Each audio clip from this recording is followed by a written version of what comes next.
Okay, so chapter 5, we are looking at the second part of this chapter, which has to do with energy and the cell.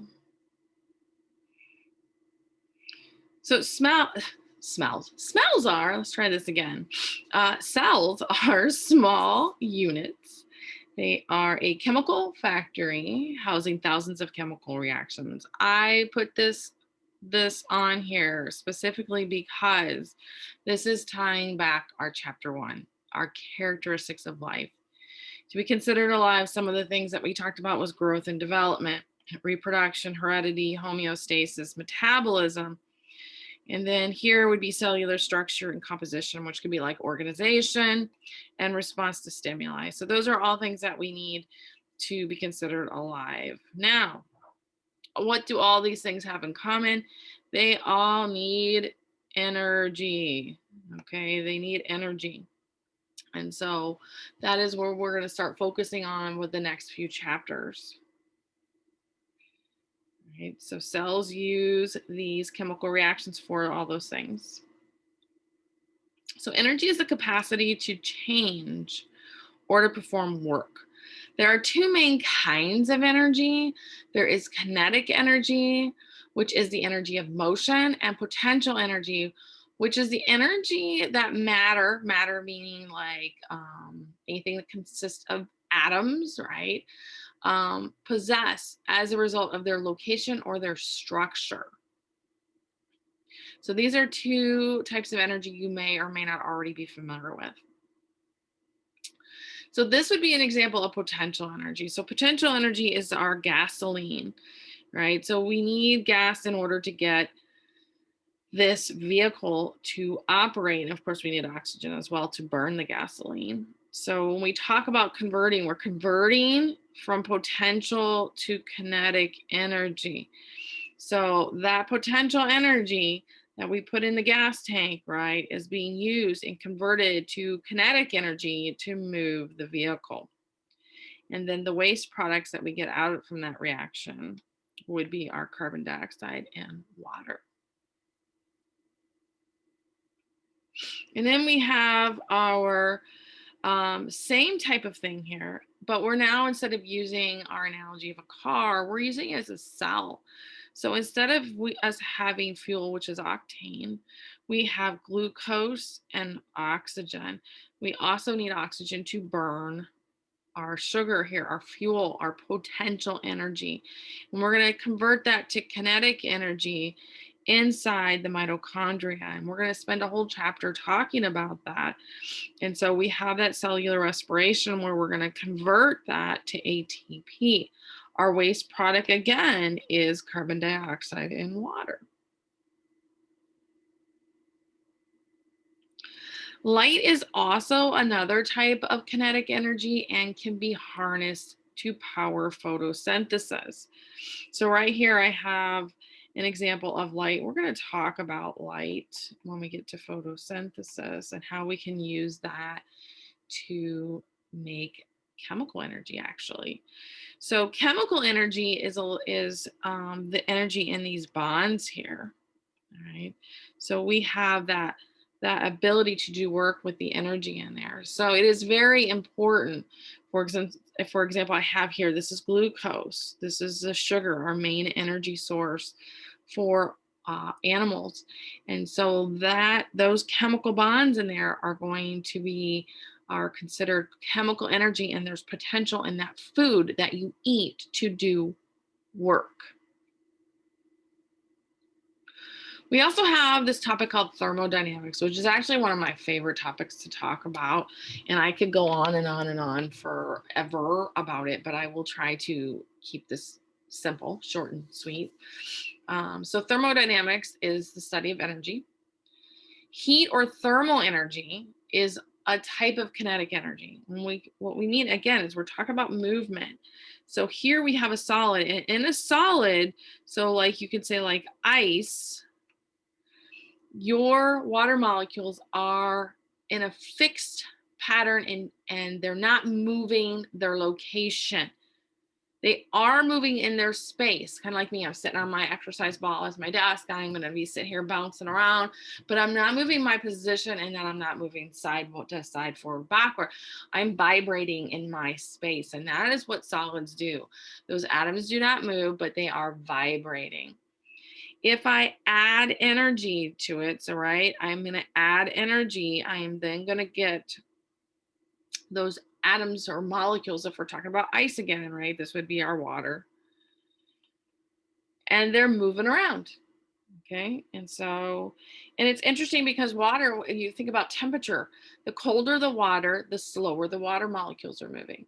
The hotter the water, the faster. So again, the kinetic energy is energy in motion.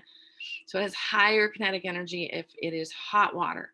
If we add enough energy to it, it actually has enough um, energy to break free of each other, and then it turns into steam, right? Our gaseous state.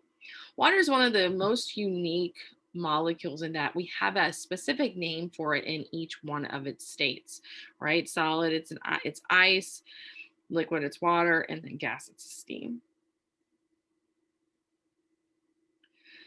There are two laws that govern energy transformation in organisms. According to, we have the first and the second law. You guys have probably all heard the first law. The first law is rewritten in so many different ways, but it means the same thing. Energy can be converted to other forms, but not created or destroyed. Maybe you heard it as an energy cannot be created or destroyed, only transformed, right? So many different ways that they've reworded this, but it means the same thing. The second law of thermodynamics is something you probably have not heard of before. And that has to do with these energy conversions. When we convert, we generally can't convert 100% of that energy because we're usually increasing the disorder. And with that, that is entropy. And so I'm going to spend some time talking about that term, entropy. So entropy is the measure of disorder or randomness. So if the particles here represent gas molecules at normal temperatures inside the closed container, which one's going to happen like first? So again, if you put your droplet of dye in there, it's all going to be, or maybe we put a dye crystal in there, and as it dissolves into water, those particles are going to spread out. So this is ordered, right? Very ordered. And this is chaos, right? This is disordered. And this is what happens in our universe. We tend to move. There's a tendency to move from order to disorder, and that is entropy. It's kind of like down here. If you tossed bricks off of a truck, just threw them off, they're most likely going to be disordered. Could they have been thrown off and put in a perfectly organized pattern? Yeah, it is possible. Not probable. All right, because there are so many possible unorganized ways that you could throw those bricks off the truck, right? It's not always going to look like that. It's going to look different every time. The possibilities are unlimited on how many different ways those bricks could fall off that truck. But there's only one way that it could fall off to look like this, like nice and organized in this little pyramid shape. And that is what entropy is. Okay. So I have a clip in the module on entropy, and it talks about spilled milk. So it is really funny. I highly suggest watching it. If you are having a hard time with entropy, and maybe you are not having a hard time with entropy, please watch this video. It is short, it's sweet, it's funny. Okay, so do watch it. At least I think it's funny. The next thing that we're going to talk about are these terms ender and exer. So when we look at these words, exergonic and endergonic, you think about exer as exit. Think of ender as into. Okay. So when we talk about those reactions, all right, so the first one here, endergonic versus exergonic. So if we look at the first one here, this one here would be our endergonic. It means it's uphill. Like right here, we start with our reactants here and we're going up the hill. That means I have to put energy into it. The only way I'm going to get up that hill is to put energy. So there's my reactants. Here's my products. Notice the increase in energy. The second one down here is my exergonic. When I run this chemical reaction, I'm starting here. Notice I am going downhill. So as I go downhill, I am giving off. It's releasing energy. These tend to be spontaneous, and we'll talk about why that's spontaneous when we get to a different slide. So exergonic reactions release energy. These reactions, like I said, they release the energy in covalent bonds. For instance, like burning wood, you know that once you get your fire going, it will keep burning until it either runs out of its reactants, oxygen or cellulose, the wood. So what we're saying here is that one series of reactions, like dominoes, right? You put your dominoes up. You put them up. They don't fall down. They will not fall down unless some outside force knocks them down. So ideally you want the first one, right? You set your dominoes up. You outside force, boop, push the domino down. It is converting potential energy to kinetic energy. As it hits the next domino, we are transferring energy to the next domino, and now it is transferring it and it's converting potential to kinetic. And you keep going until you've finished with your domino chain that you've put up. And that is what's happening here with these exergonic reactions. With cellular respiration, we're going to spend a whole chapter on that, where it's going to involve many steps. And each of these steps are going to slowly release the energy so we can kind of capture that energy. We don't want a bomb going off.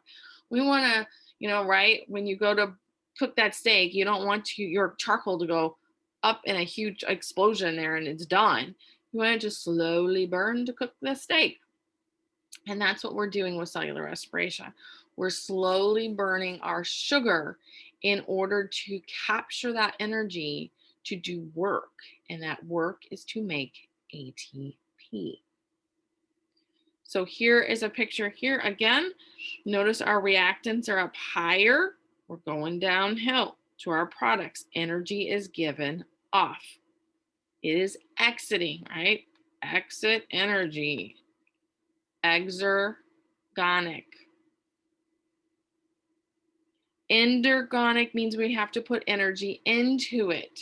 We're going the opposite direction here.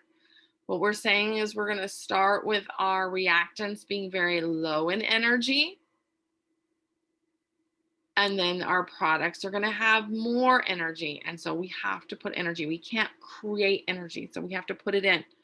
So our reactants are lower in energy. We're going to go uphill to make our products, which are going to be higher in energy.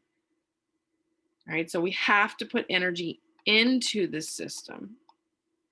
Like I said, we just can't create energy.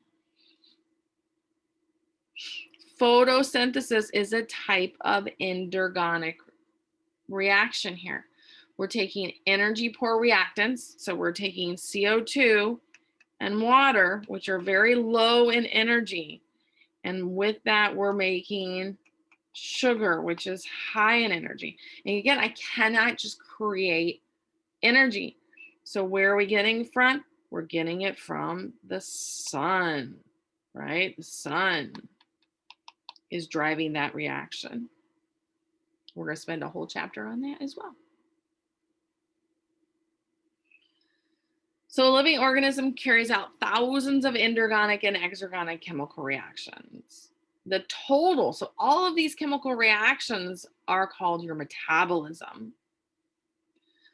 A metabolic pathway is a series of chemical reactions that either they can do one of two things. They can build a complex molecule. When we build, that's called anabolic. When we break it down, it's called catabolic. Okay, catabolic. I always think of anabolic like anabolic steroids, right? Pump up, build up those muscles. You're building. Catabolic is like, oh, what a catastrophe. And usually things are falling apart, right? So that's catabolic, breaking it down, or breaking it into something smaller. So what we're going to do is with these chemical reactions, we're going to couple them, right? So you're going to use that energy from that exergonic reaction to drive an endergonic reaction. So what I have here is I want to build, this would be anabolic. I want to build this from simple to complex. I am decreasing entropy here, right? I'm getting more organized. In order to do that, I have to add energy. When you have a positive, that means I got to put energy into the system. It's not spontaneous. In order to get this to go, I have to put in 3.4 kilocalories per mole of energy. But I have another lovely little chemical reaction that we talked about in the last section called ATP.